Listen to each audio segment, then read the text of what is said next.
Begin with the discussion on classical IPC problems. Earlier we have seen three synchronization mechanisms, namely Peterson solution, and then followed by synchronization hardware with TSL instruction, and then thirdly we have seen semaphores.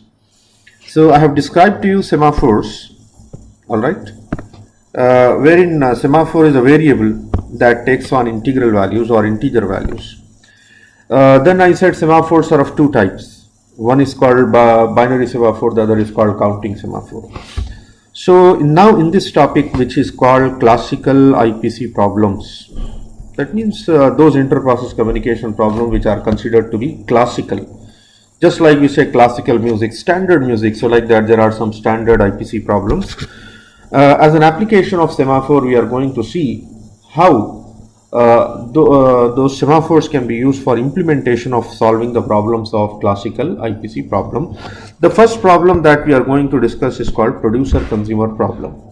I have already described to you the producer-consumer problem definition, but before I proceed, I would further like to discuss or revise it again so that you can understand the implementation well. Alright, there are two processes, one is called producer, the other is called consumer. They are accessing a shared buffer. This is a buffer of capacity n.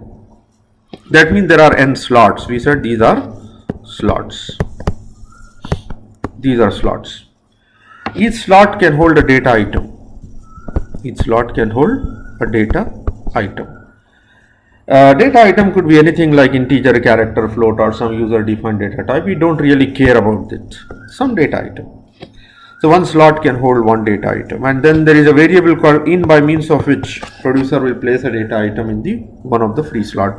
So right now slot number 2 is free, as you see here. So in is pointing to 2, and out is used by consumer to consume a data item from one of the slot. So out initialized to 0, so that means we are supposed to start consumption from this slot. Now what producer does? Producer and consumer runs infinitely. Producer first produce the data item, check whether buffer is full or not. If the buffer is full, wait. If the buffer is not full, place the item and go for next cycle. That's what we said. And likewise, what consumer does? Consumer first tries to check whether buffer is empty or not. If the buffer is empty, wait. If the buffer is not empty, consume the data item pointed by out. That means out is 0. It will consume a data item from slot 0 and process the data item. These are the things which we need to implement using semaphore. So how are we going to use semaphore? For the implementation of this, we have to see. So first we need to define some semaphores. So how are we going to define the semaphore? Let me show you the semaphores which we are going to see, and then based on that, how do we implement the producer code? So let's understand. Okay. So here I'm going to show you the implementation of producer first. Implementation of producer, and then I will show you the implementation of consumer. But before that, we have to define the data structure. So let me write the data structures. Okay, let's see the implementation. Let's first understand the data structures. I'm defining n, that is nothing but the capacity of buffer, as some 100 slots. You can say 100, 200, that choice is yours. I'm saying 100 here. And then buffer is of type integer, let us say. You can define of any data type. There is no compulsion on that. So buffer is of size n. But here you need to understand the usefulness of semaphores and how many semaphores are used. One by one I will take up. Please pay attention. First semaphore I am defining by name empty, initialized with n. The initial value of semaphore is n. What does this indicate? Here I will write for your understanding. This indicates how many number of empty slots in buffer. So at given time, how many slots in the buffer are empty is indicated by empty, means free slots. How many slots are free or empty is given by this variable empty. So initially all slots are free, so therefore empty will be n. Suppose if I fill one item, one slot get filled up, empty become n minus 1. If empty is 0, buffer is full, there are no empty slots.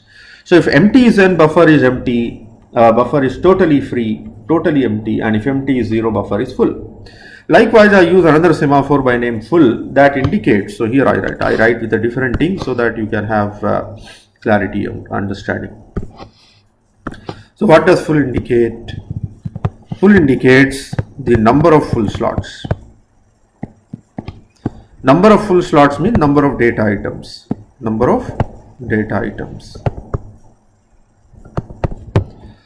So initially buffer is empty, there are no data items, so full will be 0. And suppose if full become n, then there are full slots, so buffer is full. So that means the initial value of full is 0, means there are no slots with data items, so buffer is empty, or empty will be n. So the point is, understand, if empty is n, then full must be 0. If empty is 0, then full must be n. So that means at any point of time, empty plus full should always be equal to n, because empty denotes number of empty slots in the buffer, number of free slots in the buffer, and full indicate how many data items are full in the data item in the buffer. So that is empty and full. Then this semaphore mutex is used to control producer consumer for accessing buffer with a mutual exclusion. Means if buffer is being used by producer, consumer should not be allowed, and consumer is using, producer should not be allowed. So that is done by means of this semaphore mutex as I show the code.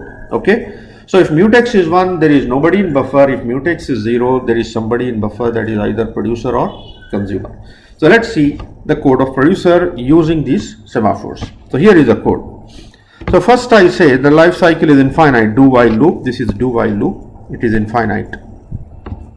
So first I am saying produce a data item. Some item has to be produced to be placed in the buffer. Then the first operation here. Producer is performing the wait operation. I have described to you wait operation, down operation on empty. So look at that. Producer has to wait when buffer is full. So if buffer, earlier I said if buffer is full, empty will be 0. No empty slot. Buffer is full, empty is 0. So when I perform wait operation on empty with 0, empty become -1, and I told you in my discussion of semaphore, whenever semaphore value become negative, it get blocked. So that's how the producer will get blocked when buffer is empty. Again I repeat, when buffer is empty, empty will be 0, value of empty will be 0. So when I perform wait operation on empty value 0, empty value become -1, and that is a condition for getting blocked, so it get blocked. Otherwise, if it is not getting blocked, value is not less than 0, it doesn't get blocked, come out. And then in the second statement, I will check whether buffer is in use or not. Just now I said if mutex is 0, it get blocked, -1. Otherwise, if mutex is 1, success. Mutex will become from 1 to 0, success. Then producer will add the data item, then release the mutex, signal mutex, indicating that my job is done, I am leaving, so therefore immediately release mutex so that consumer, if it wants, can access. And then one item has been placed in the buffer, so full should be incremented, and that we do by signal operation on full. So wait will decrement value, signal will increment the value. Why should we increment? Because one item is placed in the buffer. So this is the implementation of producer process. So then it go back and repeat the cycle. So that's how the code of producer, and exactly based on the same lines of producer, we can write the code of consumer. So I'll show you that in the next slide. You can check it. So let's see the code of consumer process. It is exactly similar to producer on same lines. Just have a look. So earlier occasion we have defined the data structures empty, full and mutex. I am using the same thing. Remember, empty was initialized to n, full was initialized to 0. Empty indicate the number of empty slots, full indicate the number of full slots. So initially consumer, this is the first statement of consumer. Consumer will perform wait operation on full. Initially when buffer is empty, consumer has to wait. So when buffer is empty, full is 0, right? So when I perform wait operation on full 0, value of full become -1, it get blocked because buffer is empty.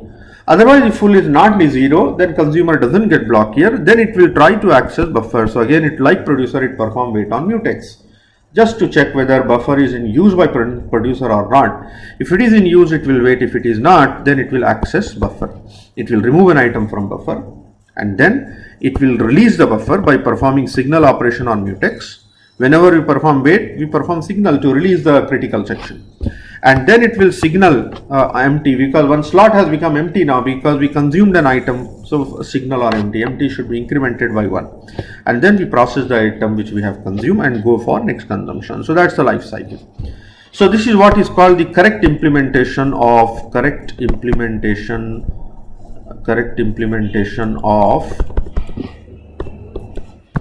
producer consumer problem. This is a full 10-mark question, or maybe 5-mark question they can ask. 5-mark question or maybe 10-mark question. So please understand the code, remember the code. The way I explain, you try to keep on reading, understand, And then if it is asked for either 5 or 10 marks, whatever, then you can write the code, explain the data structures, and give a brief explanation as I have done here. You can get full marks. So this is one potential question which can be asked in this unit. Explain producer-consumer problem implementation. Explain producer-consumer problem implementation using semaphore. So this is called semaphore-based implementation of producer-consumer problem. Okay. So this is the implementation. Then we will see the next implementation. Okay.